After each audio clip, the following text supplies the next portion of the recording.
قوت عشق سے ہر پست کو بالا کر دے، دہر میں اسم محمد سے اجالا کر دے۔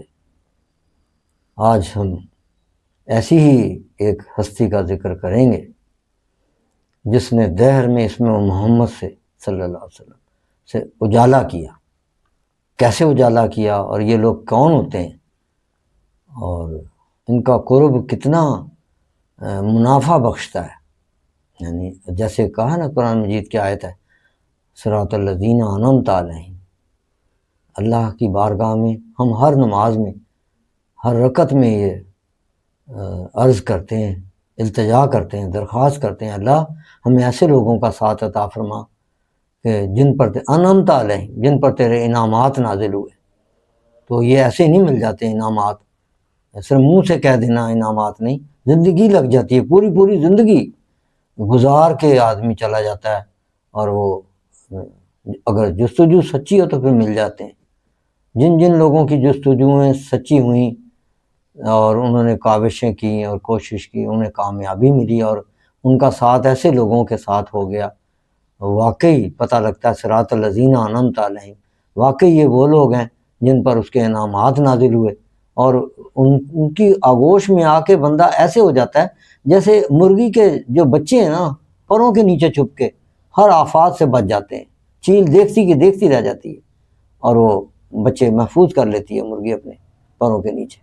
یہ ہے وہ چھاؤں، یہ ہے وہ نبی رحمت احمد مجتبیٰ محمد صلی اللہ علیہ وسلم کے غلاموں کا ساتھ۔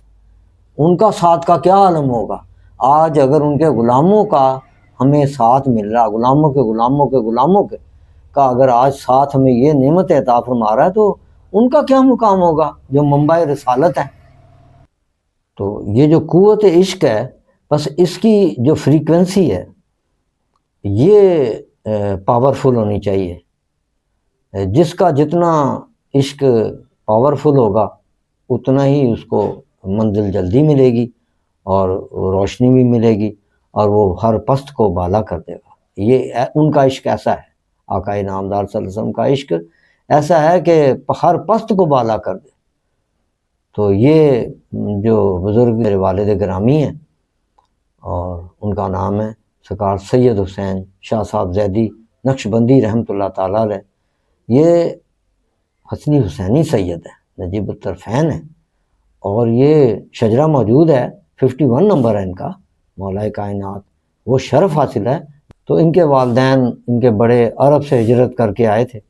ان کی پیدائش 12 اکتوبر 1917 عیسوی کو ہوئی اور ان کا وصال 15 جنوری 2003 کو لاہور میں ہوا اور ریونڈ ریلوے اسٹیشن کے سامنے انہیں دفنایا گیا ہے۔ فقیر بادشاہ کے نام سے مشہور ہیں اور یہ اپنے خاندان کی طرف سے ہی انہیں جو علم ملا وہ انہوں نے لوگوں میں بانٹا، لوگوں کو ساری عمر دین کی تعلیم دی، شریعت کی تعلیم دی اور شرک سے باز رکھا، جنات، جادو، ٹونے، وظیفہ وغیرہ اس سے بچایا لوگوں کو اور انہیں سیدھا سیدھا نماز اور قرآن شریف کا راستہ دکھایا۔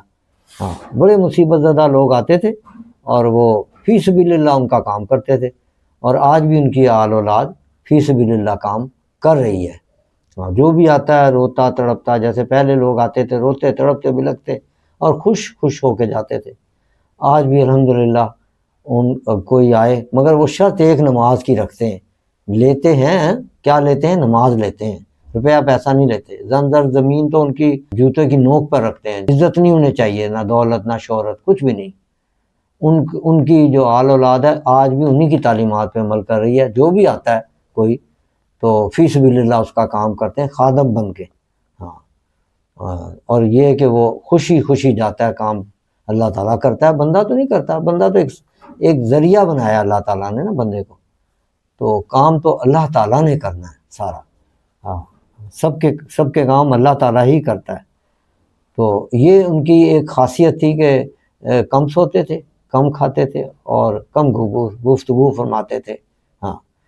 تو میں ان کا بیٹا ہوں، یہ مجھے شرف حاصل ہے۔ تو انہوں نے سینکڑوں بار رسالت مآب صلی اللہ علیہ وسلم کی زیارت کی ہے اور ان کے خواب میں آئے ہیں۔ اب میں ان کا جس سلسلے میں ہم اکٹھے ہوئے ہیں وہ بات کرتا ہوں ان کے واقعے کی. قرآن شریف کی آیت پڑھ دوں. اعوذ باللہ من الشیطان الرجیم، بسم اللہ الرحمن الرحیم. کنتم خیر امۃ اخرجت للناس تأمرون بالمعروف وتنہون عن المنکر وتؤمنون باللہ ولو آمن اہل الکتاب لکان خیر لہم منہم المؤمنون واکثرہم الفاسقون. صدق اللہ. ترجمہ پیش خدمت ہے، تم بہتر ہو ان سب امتوں میں جو لوگوں میں ظاہر ہوئیں، بھلائی کا حکم دیتے ہو اور برائی سے منع کرتے ہو اور اللہ پر ایمان رکھتے ہو، اور اگر کتابی ایمان لاتے تو ان کا بھلا تھا، ان میں کچھ مسلمان اور کچھ زیادہ کافر. تو یہ ایک قرآن مجید کی آیت، اور ایک اسی طرح قرآن مجید کی آیت کا ترجمہ ہے خبردار. اللہ کا مطلب خبردار، اے لوگو اللہ سن لو، بے شک اللہ کے ولیوں پر نہ کچھ خوف ہے اور نہ کچھ غم. وہ جو ایمان لائے اور پرہیزگاری کرتے ہیں انہیں خوشخبری ہے، دنیا کی زندگی میں اور آخرت میں اللہ کی باتیں بدل نہیں سکتی. لا تبدیل لکلمات اللہ. ٹھیک ہے نا، اور یہی بڑی کامیابی ہے. اسی طرح اللہ تعالیٰ نے قرآن مجید میں ارشاد فرمایا وَلَا تَحْسَبَنَّ الَّذِينَ قُتِلُوا فِي سَبِيلِ اللَّهِ أَمْوَاتٌ بَلْ أَحْيَاءٌ عِندَ رَبِّهِمْ يَرْزُقُونَ. اور جو اللہ کی راہ میں مارے جائیں، وفات پا جائیں، انہیں مردہ مت کہو. انہیں مردہ نہ خیال کرو، بلکہ وہ اپنے رب کے ہاں زندہ ہیں. اور عند ربہم یرزقون، یرزقون کا معنی ہے اللہ انہیں رزق دیتا ہے، تمہیں نہیں نظر آتا. فرحین بما آتاہم اللہ من فضل، اور وہ بڑے شاد ہیں جو اللہ نے انہیں دیا ہے اس پر. من فضل ہی، اپنے فضل سے اللہ نے دیا.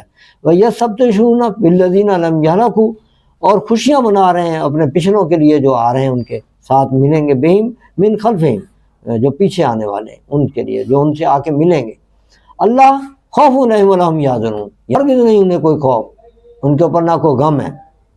اب میں جس واقعے کی طرف ذکر کرنے لگا ہوں ان کی ذات سے جو منسلک ہے، کہ وہ اکثر مجھے تربیت کے حوالے سے یہ اولیاء کرام کا طریقہ کار ہے رہا ہے، کہ جیسے حضرت بابا فرید گنج شکر رحمۃ اللہ تعالیٰ علیہ، حضرت خواجہ غریب نواز، حضرت بختیار کاکی رحمۃ اللہ تعالیٰ علیہ، اسی طرح تمام بزرگان دین جو اپنے ہاں شاگرد بٹھاتے ہیں تو ان کو مختلف مراحل سے گزارتے ہیں، اور انہیں جو مرید ہوتے ہیں، جو ان کے یعنی شاگرد ہوتے ہیں، انہیں اس پروسیس سے گزرنا پڑتا ہے، خوشی سے یا تنگی سے، جس طرح سے بھی ہے وہ کام پورے کرنے پڑتے ہیں اور وہ پروسیس سے گزرنا پڑتا ہے. اسی طرح کا ایک پروسیس مجھ پہ گزرا.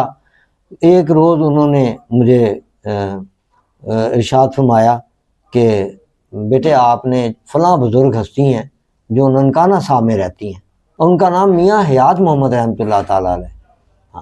اس وقت حیات تھے وہ میاں محمد حیات. ان کا تعلق نا شرف پوشی والوں سے ہے، مقبولان میں سے ہیں، اللہ کے مقبولان ہستی ہیں.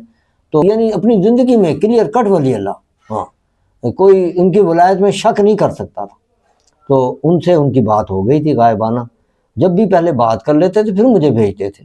ٹھیک ہے، تو انہوں نے کہا کہ وہ بزرگ ہستی ہے فلاں فلاں جگہ آپ چلے جائیں. مجھے انہوں نے بتا دیا گھر میں بیٹھے، حالانکہ خود نہیں جاتے تھے کہیں بھی، خود ان کا گھر میں بیٹھے ہر شے بتا دیتے تھے، فلاں جگہ ایسے، فلاں جگہ ایسے. ابو جی نے، والد گرامی نے بغرض تربیت اور اصلاح مجھے میاں حیات محمد رحمۃ اللہ کی خدمت میں بھیجا، اور آداب تو پہلے ہی مجھے سمجھائے ہوئے تھے، مگر ایک خاص بات جو انہوں نے اس دن ارشاد فرمائی وہ یہ تھی کہ بیٹا جہاں وہ بٹھائیں بیٹھ جانا، جو میاں صاحب کھلائیں وہ کھا لینا، اور آخری بات جب میاں صاحب اجازت دیں تب واپس آنا. اور یہ بتاتا چلوں کہ یہ جمعے کا دن تھا. میرا امتحان شروع ہو گیا. میاں صاحب، میں اب تو پہلے بڑا گھبراتا تھا سفر سے نا، مگر جب ڈیوٹی لگ جائے تو پھر کیا بول سکتے. میاں صاحب ننکانہ صاحب میں محفل لیتے تھے اور وہیں آستانہ عالیہ تھا. حضرت میاں شیر محمد شرف پوشی والوں کے سلسلہ طریقت میں تھے. وہ حضور کے حقیقی غلاموں میں سے غلام تھے. وہ آپ کی تعلیمات میں شریعت و طریقت تو تھی ہی، مگر بحکم اپنے مرشد وہ میاں شیر محمد کا چونکہ طریقہ کار ہے، ان کی طریقت ہے میاں شیر محمد رحمۃ اللہ تعالیٰ علیہ، جو حضور نبی کریم صلی اللہ علیہ وسلم کے شعر ہیں پنجاب میں. وہ آقا انعامدار صلی اللہ علیہ وسلم نے خود ارشاد فرمایا ہے آ کے خواب میں، اور اس مریض کے کہ اس کو شفا، آپ وہ نابینا تھا، اس کو کہا میرا شیر پنجاب میں ہے وہاں جاؤ. اس نے وہاں التجا کی تھی دربار رسالت میں جا کے، اس کی آنکھ لگی، اونگ آئی، اور اسے جگہ دکھائی گئی کہ میرا شیر پنجاب میں، وہاں جائیں آپ کی آنکھیں آ جائیں گی. اور یہاں وہ آیا، اسے آنکھیں اللہ تعالیٰ نے دے دی. ٹھیک ہے، تو اس دن سے پتہ لگا میاں شیر محمد اللہ کے رسول کے شیر ہیں. ٹھیک ہے، تو میاں شیر محمد رحمۃ اللہ تعالیٰ علیہ کے خاص یعنی ان میں سے مقبولان میں ہیں. تو ان کی سنت یہ تھی میاں شیر محمد رحمۃ اللہ تعالیٰ کی کہ وہ بغیر داڑھی والے سے ہاتھ نہیں ملاتے تھے. حضرت علامہ اقبال رحمۃ اللہ تعالیٰ علیہ بھی گئے ان کی بارگاہ میں نا. ہاں، تو واحد وہ ہستی ہیں جنہیں انہوں نے ہاتھ ملایا. تو مریدوں نے اعتراض کیا کہ یا حضرت، اے مرشد گرامی، آپ نے میاں شیر محمد کو رحمۃ اللہ کو کہا آپ نے ان سے ہاتھ ملا لیا. انہوں نے کہا یہ ان کی داڑھی اندر ہے.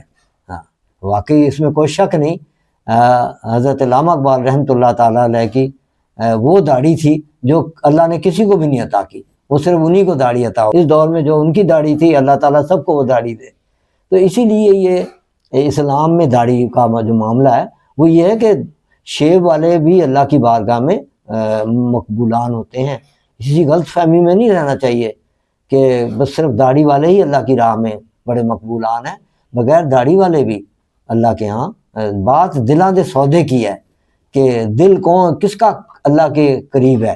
اللہ کے رسول صلی اللہ علیہ وآلہ وسلم اور اللہ تعالیٰ کس کو پسند کرتا ہے. ہاں، تعلیمات ہیں، سب سے بڑی چیز تعلیمات ہیں. اگر آپ تعلیمات پہ، فتح بیونی پہ عمل کر رہے ہیں، اطیع اللہ پہ، اطیع الرسول پہ عمل کر رہے ہیں، تو پھر سب کچھ مل گیا، سمجھیں آپ نے پورا پا لیا. ہاں، تو یہ دکھلاوا کوئی چیز نہیں اسلام میں. اسلام میں سب سے بڑی چیز ہے اندرون کے اندر ایمان آ جانا، اندرون سے قبول کر لینا، اندرون میں عشق کرنا. اور عاشق رسول تھے حضرت علامہ اقبال رحمۃ اللہ تعالیٰ. تو وہ داڑھی کے بغیر، اسی طرح یہ جو جہاں مجھے بھیجا ابو جی نے، میں بھی مچ کٹا تھا، شیو ہوئی بھی میرے، ظاہر دنیا داری میں بھرپور داخل تھا، میں عام ینگ لڑکا تھا میں. تو مجھے انہوں نے کہا کہ میں جب وہاں گیا تو ظاہر ہے مجھ سے کیسے ہاتھ ملا سکتے تھے، سوال ہی پیدا نہیں ہوتا. تو آپ بغیر داڑھی والے سے ہاتھ ملانا گوارا نہ کرتے تھے. میاں حیات محمد رحمۃ اللہ تعالیٰ علیہ آپ سے بہت سی کرامات منسوب ہیں، ہر روز ہزاروں سینکڑوں کرامات ان سے منسوب ہیں. آپ کو اللہ تعالیٰ نے طریقت میں بڑا مقام عطا فرمایا. ہاں، تو میں آپ نے والد محترم کے حکم کے مطابق میاں صاحب کے پاس ننکانہ صاحب پہنچ گیا.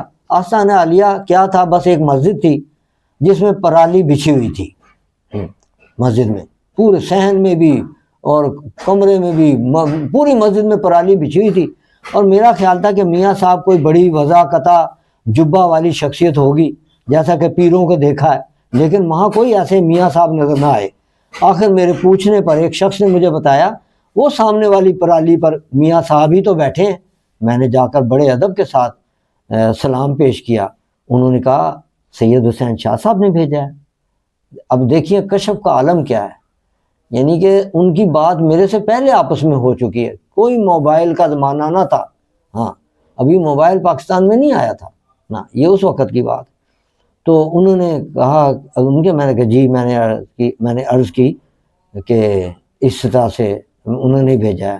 سلام پیش کیا اور میں دیکھتا رہ گیا کہ اتنی بڑی ہستی اور گھسا پٹا لباس، دھوتی، سوکھے کمزور سے، اور ہر آنے جانے والے کے آگے چنگیر میں روٹی رکھ کے اور اس پہ اچار کی پھاڑی، اور سب کے آگے لیے رکھتے پھر رہے، جو آ رہا اس کے آگے چنگیر کے اندر نا، چنگیر ہوتی ہے ہمارے ہاں، ہمارا کلچر ہے پنجاب کا، چھابی بھی کہتے ہیں، چھابی. تو چھابی میں نا روٹی گرم گرم اور اس کے اوپر اچار، ہر ایک کے آگے آپ تو آزا خود پیش کرتے پھر رہے. اور محسوس ہی نہیں ہو رہا ہے کہ اتنی بڑی ہستی ہوگی. میں بہت زیادہ، پھر میرے والد صاحب کی طرف بھی دھیان آیا، وہ بھی اپنے آپ کو سادہ ہی رکھتے تھے. تو میرے بھی لیے بھی وہ روٹی لنگر لے آئے. مجھے والد صاحب کا حکم یاد آیا کہ حالانکہ مجھے بھوک نہیں تھی، بالکل شہری آدمی تھا میں، تو بھوک کہاں، صبح ناشتہ کر کے چلا تھا، زبردستی کھانا کھا لیا. واقعی جب شروع کیا تو بھوک نہ تھی، لیکن لنگر اتنا لذیذ تھا اور ان کے دست مبارک سے تو کیا بات ہے. پھر دل نہ کرے کہ میں چھوڑوں. پھر جمعہ کی نماز پڑھی. آپ نے جمعہ کی نماز سے پہلے میں سب سے پہلی صف میں بیٹھا ہوا تھا، صبح کا آیا ہوا تھا میں، تو مجھے تو ابو جی نے حکم دیا ہوا تھا کہ وہی 3 باتیں، کہ ایک تو اپنی مرضی نہیں چلے گی وہاں، ہاں جب وہ اجازت دیں تب آنا، اور جو کھلائیں کھا لینا، جہاں بٹھائیں وہاں بیٹھ جانا۔ اب وہ بٹھانے کھلانے کا تو کام مکمل ہو گیا تھا، وہ چنگیر والا، اب رہ گیا تھا بٹھانے والا۔ اب دیکھیں میرے ساتھ کیا ہوتا ہے۔ اب جب جمعہ پڑھا، وہ واعظ کرتے رہے، واعظ کرتے کرتے کرتے جب جمعہ تیار ہو گیا، شروع ہونے کا ٹائم آیا، تو انہوں نے اپنی واعظ میں اور بھی تقریر کر رہے تھے، کافی ماشاءاللہ بہت خوبصورت ایسا واعظ تھا جو دل میں اتر رہا تھا اندر، ممبر رسول پر بیٹھے تھے۔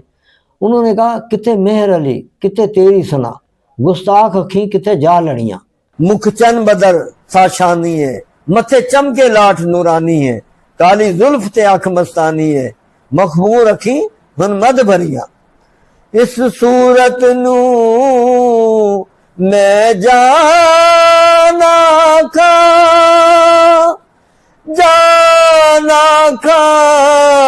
کہ جان جانا کھا، سج آکھا تے رب دی میں شان آکھا، جس شان تو شان سب بنیا، سبحان اللہ ماج ملکا ما آسن کا ماک ملکا، کتھے میرے علی کتھے تیری ثنا، گستاخ اکھی کتھے جالڑیاں۔ پیر مہر علی شاہ صاحب کا انہوں نے یہ شعر پڑھا۔ ساتھ ہی میاں صاحب فرماتے ہیں کہ اسی تے ایس قابل نہیں کہ اینا وڈا لفظ بولیے، اسی تے اے آکھ سکنے ہاں مشتاق اکھیاں کتے جا لڑیاں۔ مجھے ابھی تک وہی یاد ہے اور سما بھی یاد ہے کہ یعنی کتنی عاجزی انکساری ان میں کوٹ کوٹ کے بھری ہوئی تھی۔ اور بعد نماز جمعہ سلام پڑھا گیا، اب میں نے اجازت چاہی، بھول گیا میں نے بھول گیا نا، اجازت چاہی، آپ نے فرمایا ابھی اجازت نہیں، ابھی بیٹھیں۔ مجھے یاد آ گیا ابو جی نے، میرے والد صاحب نے ارشاد فرمایا تھا کہ جب اجازت دیں تو تب آنا، لیکن مجھے رہ کر یہ خیال آتا تھا کہ میری ٹرین 3 بجے نکل جائے گی، کیونکہ وہ 3 بجے کے بعد پھر ٹرین نہیں ملتی تھی وہاں، ٹھیک ہے نا، لاہور کی ٹرین مجھے پہلے ہی بتا دیا تھا اسٹیشن والوں نے کہ 3 بجے ٹرین ملے گی، تو پھر گھر کیسے جاؤں گا؟ ابھی میں یہ سوچ ہی رہا تھا کہ میاں صاحب جو بیٹھے تھے، کشف کے عالم تھے پورے، بیٹھے جو محفل لے رہے تھے، میری طرف متوجہ ہوئے اور فرمایا شاہ صاحب فکر نہیں کرنا، ٹرین آپ کو لیے بغیر نہیں جائے گی۔ میں دل میں بڑا شرمندہ ہوا کہ میں نے یہ سوچ ڈالا اور ان کی تقریر نہیں سنی جو واعظ کر رہے تھے، تو یہ تو واقعی مجھے سب کچھ بات پہنچتی ہے یہاں تو بیٹھے، میں تو یہ سوچ ہی رہا تھا۔ جب والد صاحب نے منع کیا تھا تو مجھے خود کچھ نہیں کرنا چاہیے تھا، نہ کہنا چاہیے تھا میں نے جانا اجازت وغیرہ، ان کی بات ابو کی کیوں تم بھول گئے؟ اور سوچنا لہذا پھر آپ نے نماز پڑھائی عصر کی، اور بعد عصر کی نماز کے پھر محفل شروع ہو گئی، اور میں چپ بیٹھا رہا یہاں تک کہ مغرب ہو گئی، اور بعد ازاں نماز مغرب میاں صاحب اجازت فرمائی، اور جب میں رخصت ہو کر ریلوے اسٹیشن ننکانہ صاحب پہنچا تو کیا دیکھتا ہوں کہ ایک ٹرین کھڑی ہے، اندر سے اندھیرا گھپ ہے، چنانچہ میں نے ٹکٹ لیا اور ٹرین کی طرف لپکا۔ جو ہی میں نے اندر قدم رکھا ٹرین بتیوں سے روشن ہو گئی اور چلنے کا وصل دے دیا اور چل بھی پڑی۔ ایک آدمی جو ٹرین میں لیٹا ہوا تھا میرے قدموں سے جاگ گیا اور کہنے لگا اللہ دے بندے پہلے آ جاندہ تے پہلے چل پیندی۔ میرے پوچھنے پہ پر کہنے لگا یہ 2:03 بجے سے کھڑی ہے، جب چلائیں پیچھے کو چلتی ہے، آگے نہیں چل رہی۔ اب لاہور سے دوسرا انجن منگوانے کو کہہ رہے تھے مگر اب وہی انجن صحیح ہو گیا ہے، تمہارے قدم رکھتے ہی چل پڑی۔ مجھے پہلے والد محترم بابا صاحب کی بات یاد آئی کہ بغیر اجازت نہیں آنا، اور دوسرے میاں صاحب والی بات کہ شاہ صاحب ٹرین کی فکر نہ کریں، ٹرین آپ کو لے کر جائے گی، یہ اللہ والوں کی بھی کیا شان ہوتی ہے، جو لفظ زبان مبارک سے نکال دیں، ہاں مالک تعالیٰ اس لفظ کی قیمت ادا کرتا ہے۔ ہاں یہ حیات محمد صاحب رحمۃ اللہ تعالیٰ صاحب وہی ہیں جنہوں نے اپنے نام مبارک کے معنوں کے مطابق 63 سال عمر پائی، یعنی حیات محمد کے مطابق آپ کا وصال 63 برس کی عمر میں ہوا۔ آپ نے میرے سامنے ارشاد فرمایا تھا کہ اگر یا رسول اللہ کہنے والوں کا انجام دیکھنا ہے تو 2 سال بعد میری قبر کھود کر دیکھ لینا، تمہیں معلوم ہو جائے گا کہ یا رسول اللہ کہنے والوں کا کیا انجام ہوتا ہے۔ اور ہوا بھی یہی کہ 2 سال بعد آپ اپنے مختلف عقیدت مندوں میں بھی جن میں شامل ہوں، خوابوں میں تشریف لائے اور آ کر یہ مطالبہ کرنے لگے میری قبر کشائی کرو، میری قبر کشائی کرو، اور لوگوں کو دکھاؤ کہ کیا انجام ہوا ہے یا رسول اللہ کہنے والوں کا۔ اور جب آپ میاں صاحب کا مطالبہ زور پکڑ گیا تو ان سب کے صاحبزادہ صاحب کے پاس، ان کے جو صاحبزادہ صاحب ہیں ان کے پاس پیش ہوئے، باقاعدہ قانونی طور پر اجازت نامہ مجسٹریٹ سے لیا گیا، تمام لوگوں کو اطلاع دی گئی اور اعلانات ہوتے رہے، پورے پاکستان سے عقیدت مند آئے، اور مقررہ دن جس دن تھا وہ بعد از نماز عصر قبر کشائی کی گئی، اور پورے ننکانہ صاحب میں مشک اور کستوری کی خوشبو پھیل گئی جو قبر کھولتے ہی آ رہی تھی۔ جیسے ہی قبر کھولی پورے ننکانہ صاحب کی گلیوں میں لوگ پاگل اور دیوانے ہو گئے، مشک اور عنبر اور کستوری کی خوشبو پھیل گئی۔ میاں صاحب کا کفن تک میلا نہ ہوا تھا۔ صاحبزادہ صاحب نے آگے بڑھ کر اپنے ابو جی کی انہوں نے داڑھی مبارک پر ہاتھ پھیرا تو پانی کے قطرے داڑھی مبارک سے جھڑے جیسے ابھی وضو کر کے تشریف لائے ہوں۔ لوگوں کا ہجوم تھا، لائنیں لگ گئیں، آتے جاتے اور زیارت کرتے جاتے اور زور زور سے درود شریف پڑھتے جاتے۔ میاں صاحب کو درود و سلام سے بہت لگاؤ تھا، کیونکہ جس دن ان کا وصال ہوا تو اس دن بھی انہوں نے دعوت بھیجی تھی کہ تشریف لانا شاہ صاحب، ہاں کہ یہ میں نے وصال ہے میرا۔ اور اس دن وہ نا میاں عمر ہسپتال، یہاں سروس ہسپتال کے ساتھ ہے، یہاں وہ ایڈمٹ تھے، اور انہوں نے اپنی وصال کا دن ٹائم سب بتا دیا اور کہا کہ فلاں شام کو میری تو سواری ہے، جانے کی رخصتی ہے اور تشریف لائیں، اور پہلے میلاد کا اہتمام کیا گیا۔ چنانچہ ایسے ہی ہوا، آپ کی روح درود و سلام کی پر رونق فضا میں کف سے انصری سے پہلے میلاد شریف کا اہتمام ہوا، اور دونوں طرف آپ کے نا لوگ بیٹھ گئے، میلاد پڑھتے رہے، اور اسی عالم میں آپ کی روح جو ہے اسے پرواز کر گئی۔ ہاں میں یہ کہہ رہا تھا کہ ہجوم تھا جو قبر کشائی کو درشن کو آیا تھا، اور اس دن بڑے لوگ مسلمان ہوئے۔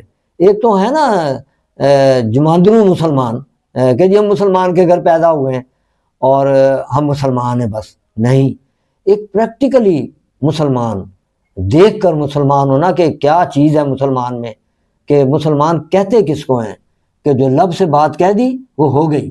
ہاں اللہ ان کے لبوں پہ بولتا ہے، اللہ کہتا ہے، میں قرآن مجید میں ارشاد ہے میں ان کے بازو بن جاتا ہوں، میں ان کی آنکھیں بن جاتا ہوں، میں ان کے کان بن جاتا ہوں۔ ہاں یہ اس طرح سے، اے لوگو ہوش کرو، ہمارا عقیدہ اور دین سچا ہے، تو جو اس راستے پر چلے گا آج بھی انعام پائے گا، چاہے کسی ذات پات کا بندہ ہو، تقوی میں بڑا ہوگا وہی اسے تقوی میں۔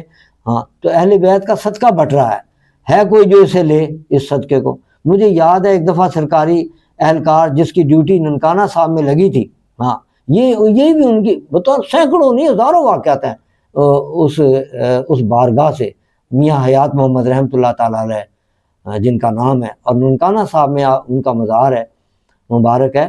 تو ایک دفعہ سرکاری یعنی کہہ دو ڈی ایس پی، مشہور ہے تاریخ میں لکھا ہوا ہے ننکانہ صاحب کی، کہ اہلکار جو سرکاری پولیس کا کرندہ تھا اور حکومت بھی کسی دوسرے بندے کی جو درود و سلام پسند نہیں کرتا تھا مسجد سے اذان سے پہلے کہ کوئی دے، تو کہ جس کی ڈیوٹی ننکانہ صاحب میں لگی تھی آپ کے پاس آیا اور حکم دیا کہ آپ یہ صبح صبح جو صلاۃ و سلام پڑھتے ہیں نا نہ پڑھا کریں۔ آپ نے فرمایا اس سے کیا، کسی کو کیا تکلیف، ہم کسی کا کچھ نہیں لیتے، نہ کسی کے کام میں مداخلت کرتے ہیں، اپنے آقا کی یاد مناتے ہیں رہتے ہیں۔ سرکاری اہلکار نے پھر سختی سے کہا، کہہ دیا نا، ہاں نہیں تو ہم آپ کے خلاف سرکاری کارروائی کرنے کے مجاز ہوں گے۔ آپ میاں حیات محمد رحمۃ اللہ تعالیٰ اس وقت میاں صاحب کا اس وقت کا ارشاد مبارک تھا، میں انہی کے لہجوں میں آپ سے سنانا چاہتا ہوں جو میں نے اپنے کانوں سے ان کے لہجے سنے۔ سونیا، آپ نے ارشاد فرمایا میاں صاحب نے، سونیا جے تو کسے دی پیٹی بننی ہے تے اساں بھی گل وچ کسے دا پٹا پایا ہے. ہاں اے کل سویرے تم ہوئیں گا تے پھڑے گا نا. اور چنانچہ ہوا بھی ایسا ہی. چنانچہ ایسا ہی ہوا. وہ واقعی سرکاری اہلکار جو پولیس کا کرندہ تھا، آپ کو پکڑنے آیا تھا، آپ کو روکنے آیا تھا درود شریف سے، دوسرے روز زندہ نہ تھا. یہ بڑا مختصر سا تعارف ہے ایک محمد کے غلام کا. ہاں ہے کہیں کوئی آداب بجا لانے میں کمی رہ گئی ہو تو یہ بندہ کمال، اللہ تعالیٰ معافی دے. یہ ہے شان محمد کے غلاموں کی کہ ان کا کفن بھی میلا نہیں ہوتا، اور جو انہیں روکے تو جو لب سے نکال دیں وہ ہو بھی جاتا ہے. وآخر دعوانا الحمدللہ رب العالمین والصلاۃ والسلام علیک یا خاتم النبیین. صدق اللہ علیہ.